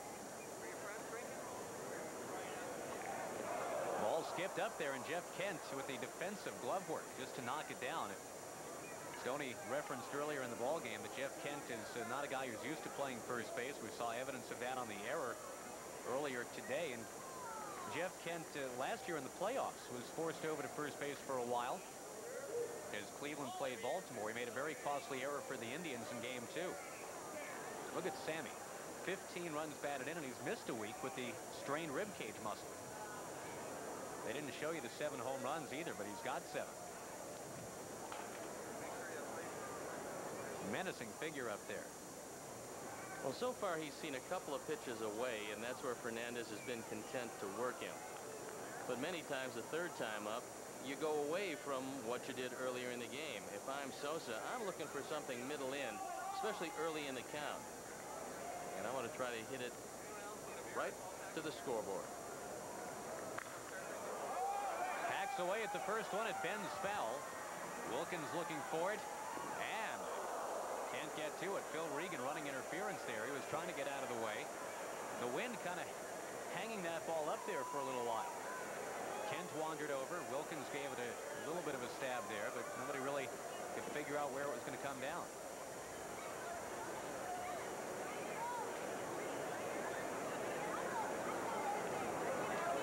I guess it might strike some people as bold, but Steve, you've probably seen this year. Instead of the name Sammy Sosa appearing on Sammy's bats, the name burned into the wood is Bruce Wayne. For those of you that never had the pleasure, Bruce Wayne is the alter ego, the everyday name of the comic book hero, Batman. Runners in motion. Wilkins with a ballooning throw. Safe is Brant Brown at second base. Well, Brant left his back legs up there for a while. That's why you had to wait to make the call out there. During the season, you're not going to run too many times ahead of Sammy Sosa. But in the spring, you decided to do a few different things. And Jim Riggleman has Brant Brown on the go, and this is the one thing he's got over all the other contenders in left field. The fact that he can run and steal a base, and is probably the best base runner of the group, and that's always a plus. So this young man is doing everything he can to try to earn a trip back to Chicago. That's 5 bags already for Brant Brown. So a runner at second, 2 out, and Sammy loops one into right field. On comes Glenn Allen Hill, and the Cape Crusader Batman Sammy Sosa's retired. The Cubs go away too. They strand a man here in the bottom of the 5th. On to the 6th in Mesa, Arizona. It's the Cubs 3 and the Giants 2. We're right back. Has been in the past anyway. Brian, how do you feel your spring's coming along?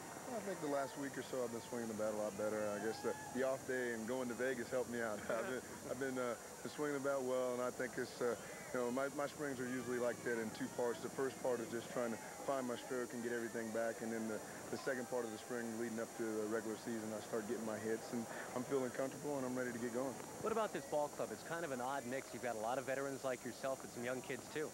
Yeah, it's a weird club right now because we do have that mix, and with everybody being all over the place in spring training, you're not playing games with the same people every day. It's kind of a weird thing, but I think once we get the group trimmed down to working numbers, getting ready for the season, I think it'll gel and everything will get together. Guys have been getting on each other a little bit more than the past week or so, so you can sense that everybody's feeling a little bit more comfortable with the guys that are here, the older guys and the younger guys. Good luck. Thank you very much. Thanks, Brian. Thanks, Josh. Great job, Josh. Here is Glenn Allen Hill. Ball and 2 strikes on him as we get it going in the top of the 6th, and a blast to left field by Glenn Allen Hill. Brooks Kieschnick near the track locks it up for the first out. And you clear that hurdle. What do you see in front of you? Barry Bonds coming up next. And now if you're Barry Bonds, you're 1 run down, there's nobody on. And the only thing you're thinking about is the man threw a straight change and struck you out the last time. You're trying to hit the ball out of the ballpark. It could be your last at bat of the day. I would think Bonds would be exceptionally dangerous right now.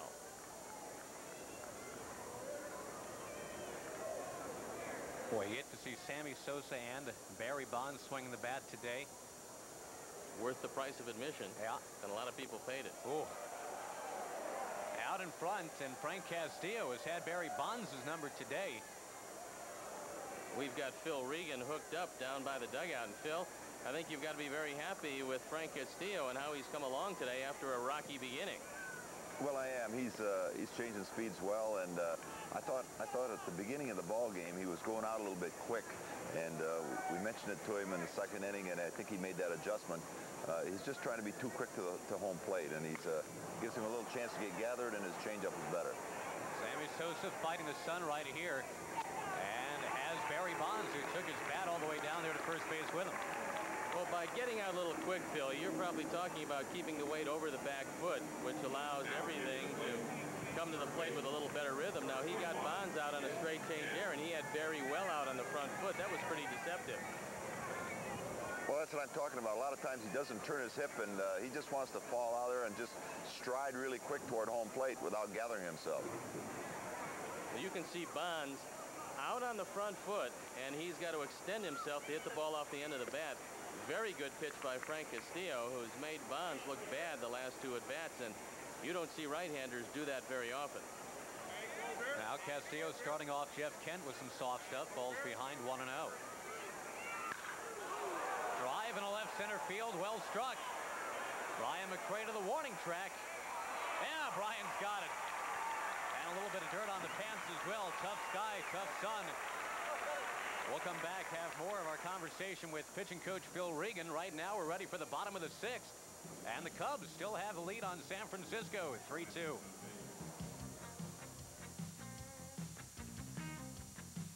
For the Cubs in the last of the 6th, and defensive changes a go-go here for San Francisco. They get Marvin Bernard in left, Darren Jackson in right. Rich Aurelio is going to go in at shortstop. David McCarty at first. So they change it up 4 times. You take a look here at some of the new shirts out there for the San Francisco Giants. And the Cubs get it started with Dunston, who eyeballs the strike. And for all you people scoring at home, the changes are straight up.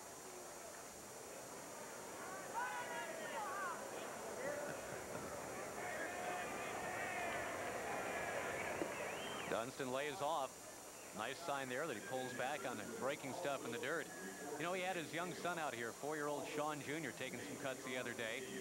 And Sean Jr. can actually hack a little bit. He was sending screaming line drives, just like Daddy right there, to third base. Muller in the dirt. McCarty can't pick it. Dunston takes a left turn. He's going to scramble on towards second, and he is there. Sean Dunston at second base to get it going in the bottom of the sixth.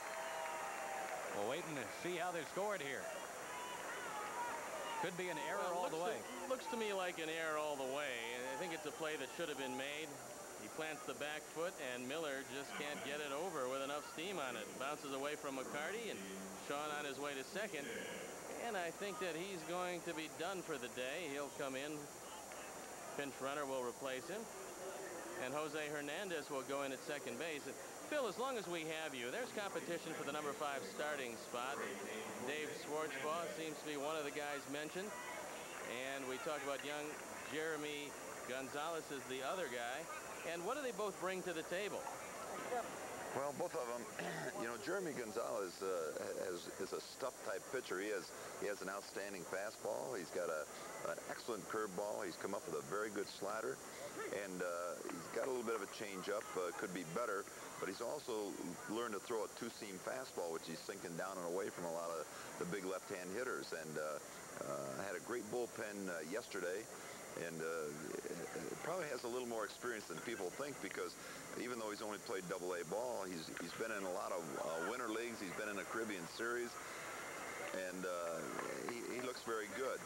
Schwartzbaugh probably has more experience, a little bit of a sinker, curveball type pitcher, a little better control, maybe, but has to rely on having good control, where Jeremy probably could get by with a little bit less control because he has the better stuff.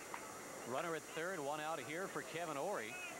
As the Cubs look to build on a 3-2 lead, and the infield comes in for San Francisco. We're chatting with Phil Regan, the new pitching coach for the Cubs. And just like it was some 25 or so years ago, he follows Fergie Jenkins in the rotation.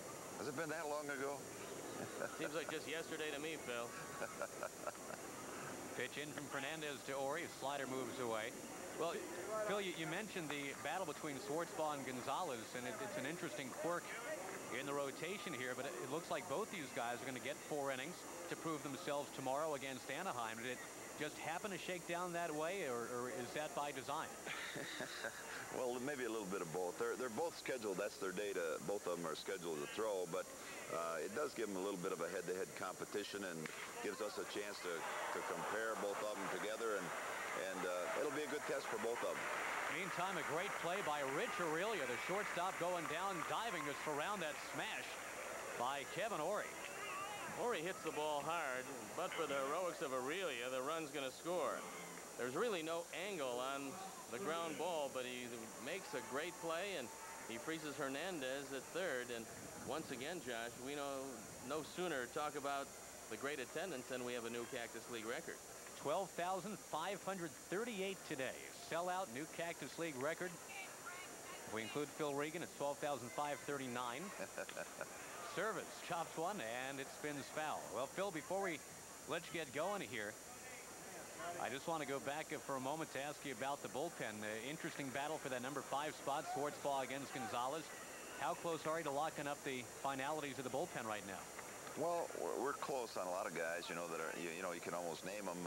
There are maybe 1 or 2 positions, and it all probably boils down to whether we're going to carry 11 pitchers or carry 12, and that probably hasn't been decided yet. And it all depends on, you know, who we put into that 5th spot, and whether we want to carry 11 or we want to carry 12. And then after that, it's pretty well defined. I think this kid that's going to pitch next, Tatis, has done an excellent job, and you know, you don't find very many young left-handers 24 years old that throw the ball 93 to 95 miles an hour. And if we can get him a little better breaking ball, a little better control maybe, and keep him over the ball where it sinks, we might really have something. And also the problem, Phil, if you don't keep Tatis because he's a Rule 5 draft from the Mets, you're going to probably lose him, as I know at least 1 or 2 clubs would covet a 24-year-old left-hander, and that's got to go into the mix when you figure out your decision.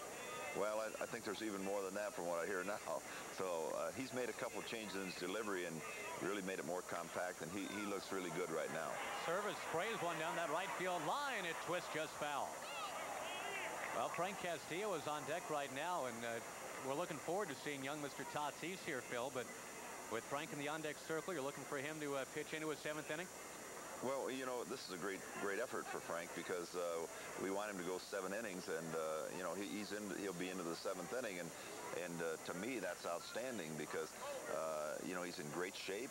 He's throwing the ball well. He's made some good adjustments out on the mound, and it's very important for us, you know, if we're going to compete, to have Frank Castillo at the top of his game, and to me, he looks, the last 2 starts, he's looked outstanding. And the fact that he's right in front of you and can hear every word you said probably doesn't enter into your evaluation. But Frank's got his game face on there. Frank's not even acknowledging it. Say something nasty about him, Phil, just to see if he turns around. You know what? He's even out front a lot of the runs that we do every morning. Which has kind of been amazing. Well, if you can get that bat working, Phil, then you are a miracle worker. The umpire, you might be interested in this. After that first at bat where he got jammed, the umpire said, "Your bat hasn't quickened up over the winter, Frank." Hey, Phil, thanks so much for joining us. Continued success to you guys. All right. It's been a success so far today. We're through 6. Harry's coming back.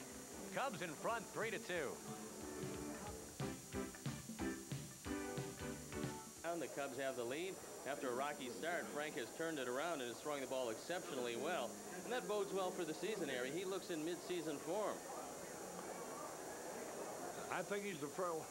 Have we had a pitcher go 7 innings yet? I don't think so. I think that this will be one of the best outings of the spring, and it's good to see Frank having it right here in what will be his second to last spring training effort. Here's Rick Wilkins to lead it off in the top of the 7th. 3-2 in favor of the Cubs. Castillo's first pitch curveball outside. That's Ramon Tatis. Tatis is getting ready. He's got an outside chance to make the ball club.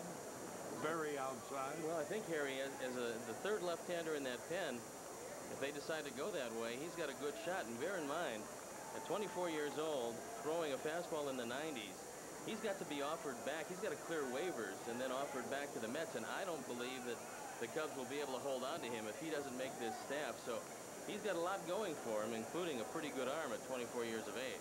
Is it between him and Cashin? No, I think Cashin will probably make the ball club, and I think it depends on if they want to go with the right-hander or the left-hander. It becomes a Kent Bottenfield situation. And depending on who wins that 5th starting spot, if it's Schwartzbaugh, then there's no problem. Then they'll send down Gonzalez. If it's Gonzalez, then it becomes a 3-way derby between Schwartzbaugh, Bottenfield, and Tatis. Well, you can tell we're getting close to the start of the season. Angelo Lucas from the Golden Ox, a great Cub fan, is here. And the crowd from Bernie's Tavern across the street from Wrigley Field are on hand. Ray Meyer, not to coach, Larry and Jackie Goggins, Mike Haley, Ed Haley, among those from Bernie's who are here on this beautiful afternoon. Jose Hernandez has stayed in at shortstop, and Mike Hubbard has gone behind the plate. 3-0 pitch. Strike call. Jose Hernandez at shortstop. He replaced Dunston. And there is Mike Hubbard behind the plate. He replaced Service. High pop fly. Coming over for it, under the ball, making the catch. Kieschnick. One away. And that, by the way, 3, 6, 9, 12. That's a 13th man in a row.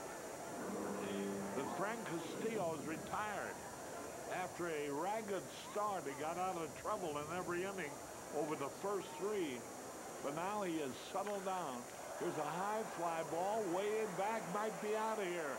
It could be, and it is a home run. Mark Lewis. It's the 3rd home run of the year for Lewis. He's now driven in 2 today. He's tied the ball game at 3.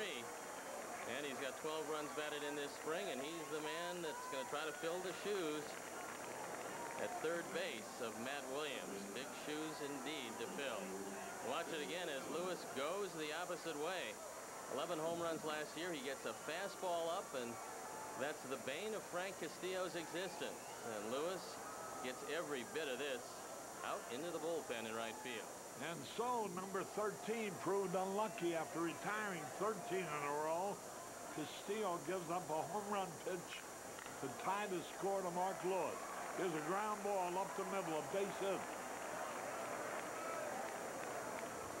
And the Giants. Here's a familiar face, another former Cub, Kevin Roberson, coming on to pinch hit for Fernandez.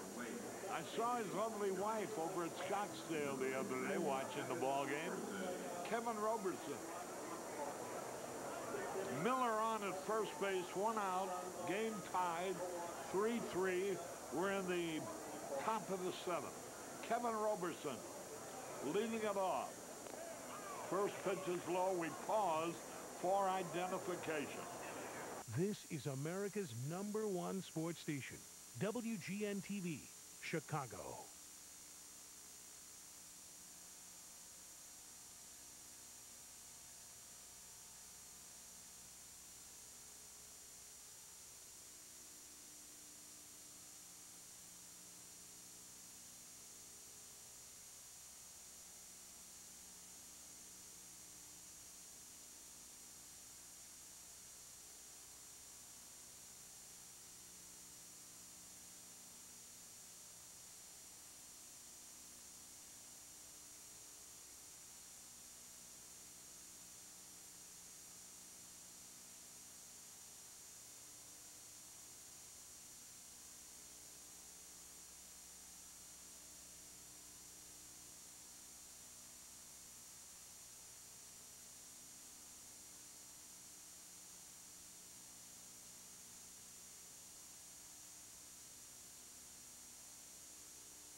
And you can get the fastball in on his hands, but that's the danger zone. He's very strong. He loves to extend his arms, and he has great power to left center field. But if Frank can get the off-speed pitch over, he'll get Roberson. Roberson hitting .331 in the spring games with 2 homers. 2 balls and the strike, 1 out. Castillo's pitch.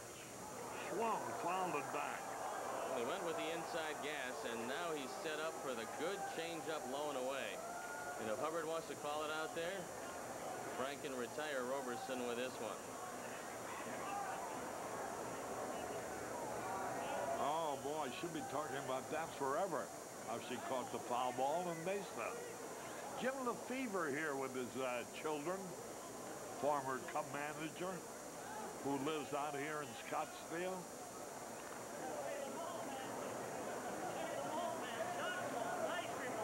There's a fastball a little bit low. Scott. And Kelly Hesselbring from Anchor, Illinois are here. Good friend of mine, Sid Stern, is here with his family today, enjoying this overflow crowd, an all-time Cactus League record. Is he a brother to Howard Stern? He wishes he was, then he could quit working. 3 balls, 2 strikes. I've never listened to that guy. I keep reading stories about how what a great movie he's got. Have you seen it? No, I haven't. It's one I'll probably miss. Yeah, however, it is going to be one I'm going to miss too. 3 balls, 2 strikes. Cub fans from Cabot, Arkansas are here. Castillo trying to get out of a troublesome inning. Struck him out. The throw low. He's safe. Well, that's that straight change that we were the ball talking in about. 1 bounce, but the runner slid in safely. Miller. Anytime with 2 strikes, you can go the straight change and strike out Kevin Roberson. You see him miss this one by a foot.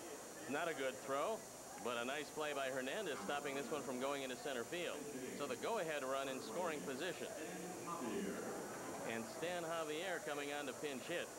Watch the swing of Roberson, and a fine pickup by Hernandez. So Javier with a chance to put the Giants on top. Javier is the son of the fine second baseman of years ago with the Cardinals, Juli Javier. Curveball in there, strike call. Mike Hubbard has a fine throwing arm, but On the first chance he's had today, he just got into the ball game. His throw was a little low. Now ready. Game tied 3-3. Each team with 7 hits.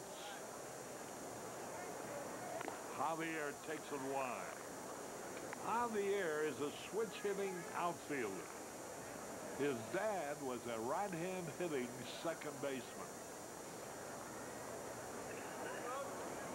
I'll tell you one thing, his dad could outrun him. Boy, his dad was lightning fast. The pitch, ground ball, should be caught. First baseman has it, gives it to the pitcher in time to retire the side. 1 run, 2 hits at the end of 6 1/2. All tied up at 3.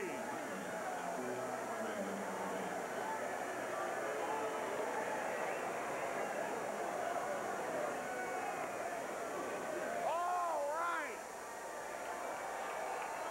Our last televised game, the final week at this wonderful new ballpark.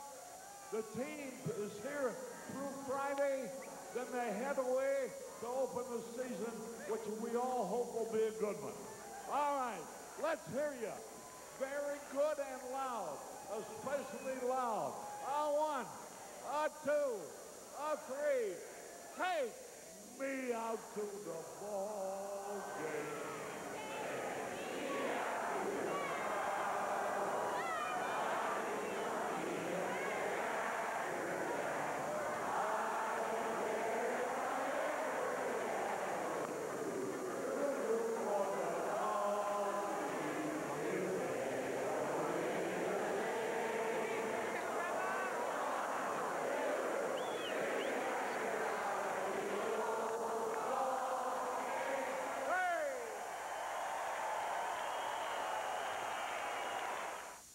Chicago Cubs baseball on WGN is Very first pitch, Ozzie Timmons hitting far.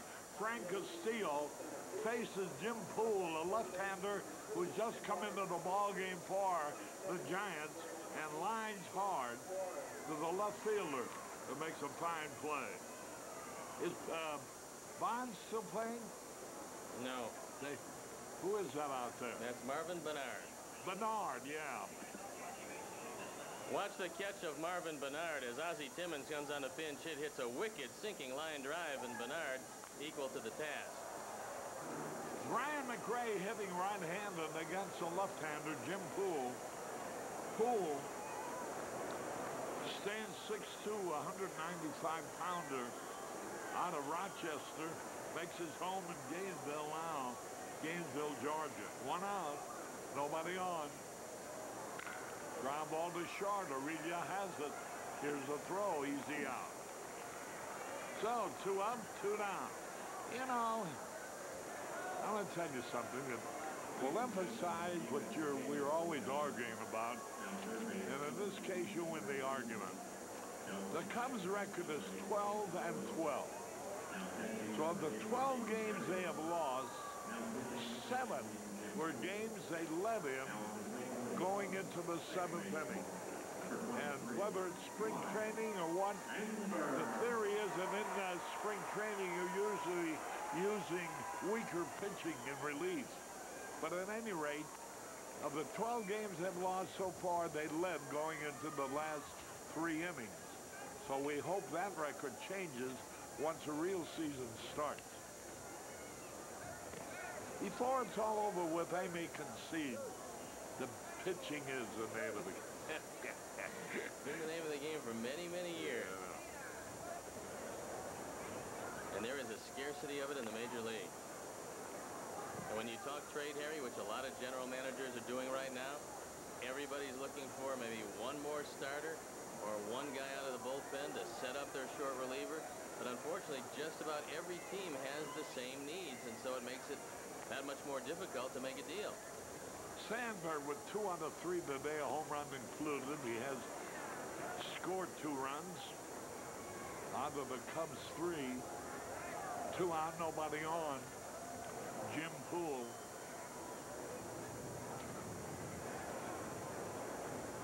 Swung and he foul tipped it. Poole is 30 years old. He's really been shellacked his last couple of starts. He started this spring with 7 scoreless innings, but the last couple of times out, his ERA 26.97. So he hasn't fooled anybody with 8 earned runs over 2 2/3 innings. Dick Pohl, pitching coach of the Giants, formerly with the Cubs. Ball 4, and Rhino's on there. You know, we mentioned earlier that Sports Magazine had picked the Cubs to win the Central Division of the National League. At the same time, the general managers in their meeting a few days ago also were polled, and they picked the Cubs to finish 4th. We'll find out whether sports writers or magazine writers are smarter than general managers after all. Cub fans, purchase your tickets today for the 1997 Chicago Cubs baseball season. Individual game tickets are now on sale from opening day to the premiere of interleague play. Experience the excitement and tradition of Cubs baseball at Wrigley Field. For tickets, stop by the Wrigley Field box office, any Ticketmaster Ticket Center, or call 773-404-CUBS. They're here from East Dubuque, Illinois. The Mortons. Winnie Gordon. Doug Glanville comes on to pinch hit for Brant Brown, who was 3 for 3. Doug Glanville, one of the men in contention.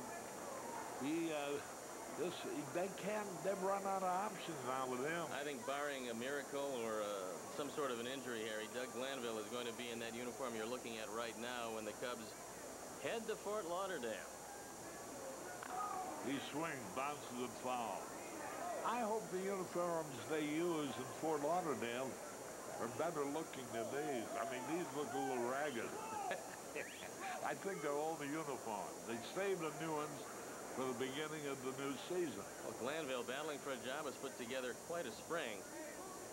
And I believe with his flexibility, his great ability in the outfield, and his speed, he's going to win a spot on this team.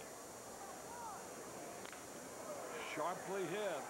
Easy out. Forced play at second to retire the side. So, at the end of 7th, the game is still tied at 3.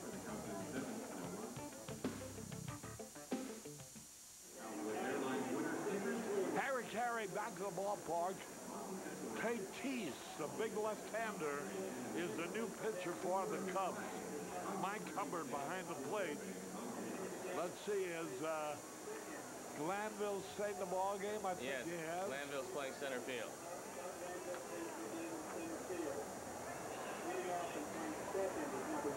Amertech, your link to better communications, brings you the Cubs' first call to the bullpen in Tatis.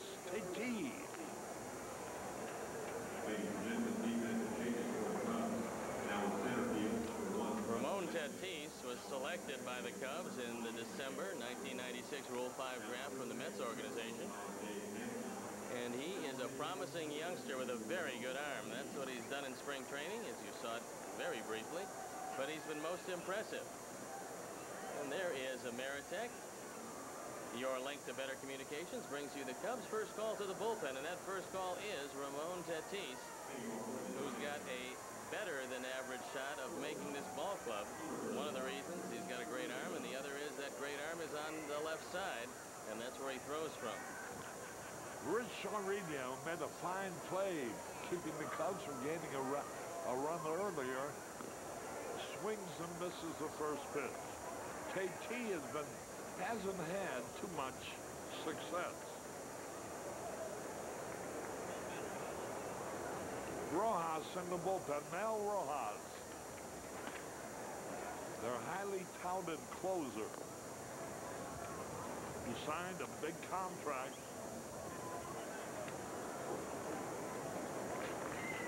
with the Cubs. He was with Montreal. He's a nephew of the Montreal manager, Philippe Alou. Strike call. Philippe Alou not only lost a couple of ball players, he lost members of his family. His son Philippe signed with Florida, and Rojas signed with the Cubs. 1 ball, 2 strikes. High fly ball, way back. Sammy's back there, makes the cut. Orilla flies deep to Sosa and right. The ball really seems to carry. The wind is blowing vigorously towards right.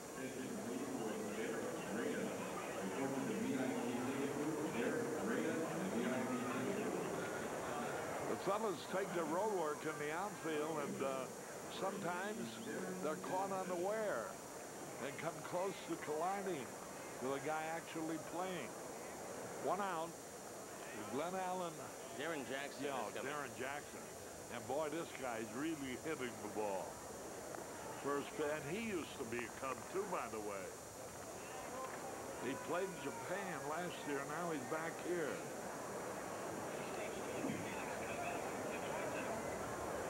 He also was with the White Sox. Well, I think Ron Santo was with both clubs. You were with both clubs. And Darren Jackson was with both clubs. Jackson's already hit 2 home runs in 1 ball game this year. 1 out.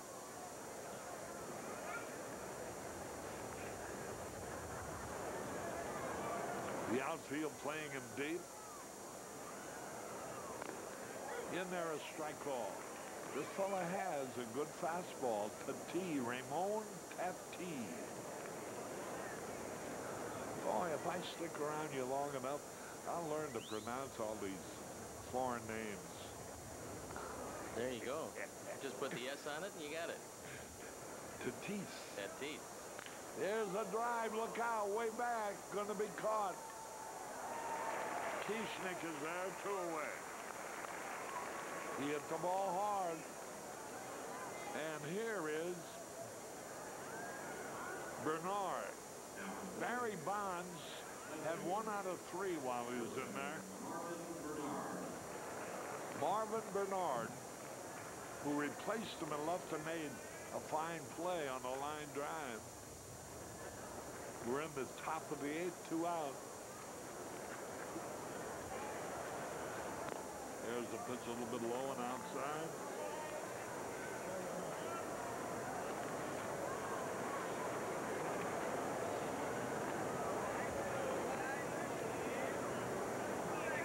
David McCarthy will be next. Playing first base for him. He replaced Kent.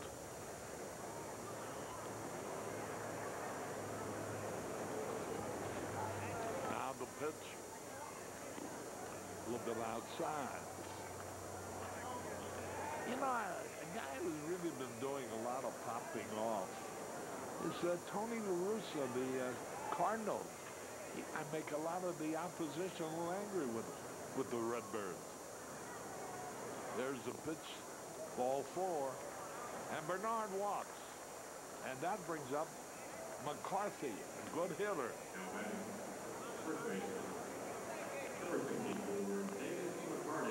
Dave McCarty. McCarthy without the H. 2 out, 1 on, 3-3 tie. Big crowd, record crowd.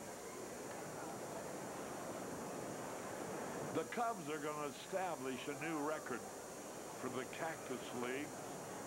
They haven't caught their attendance of a few years ago yet, but they will with 3 games to go. They're averaging over 9,000, whereas in their record-breaking year, they average only 78,000. The difference is in the number of games booked. This year only 15. I think in the record-breaking attendance year 19. McCarty. Tatis. Ground ball, base hit.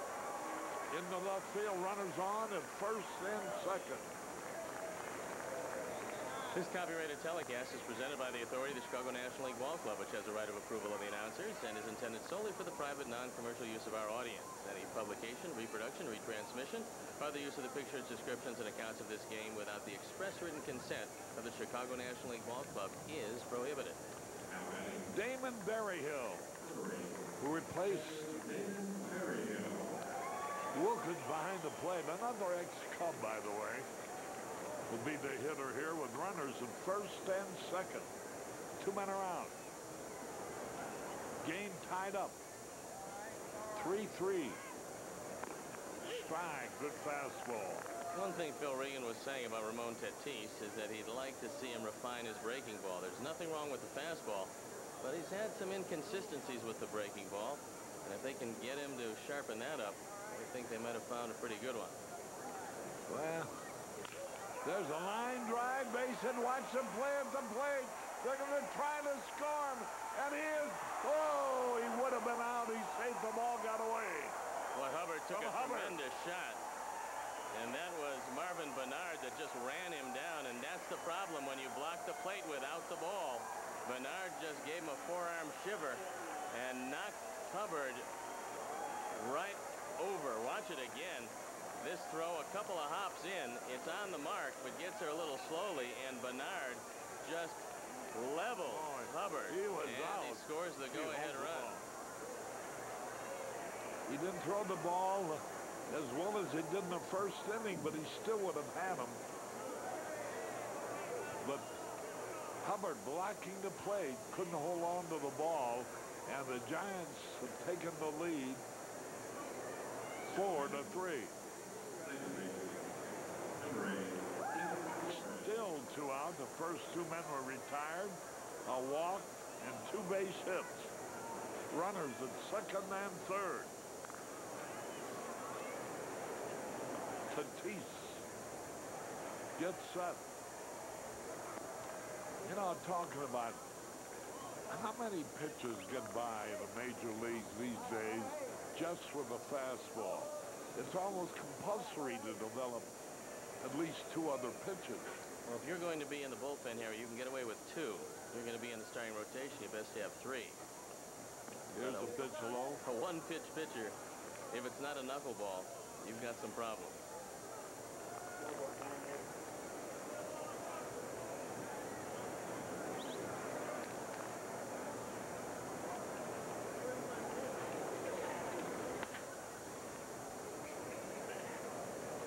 Damon a little bit inside. Lewis, who's been a hitting star in this game, his homer tied it up in the 7th. His single drove in 1 in the 2nd, their first run. I think this is Flores, Harry, who came into the game earlier.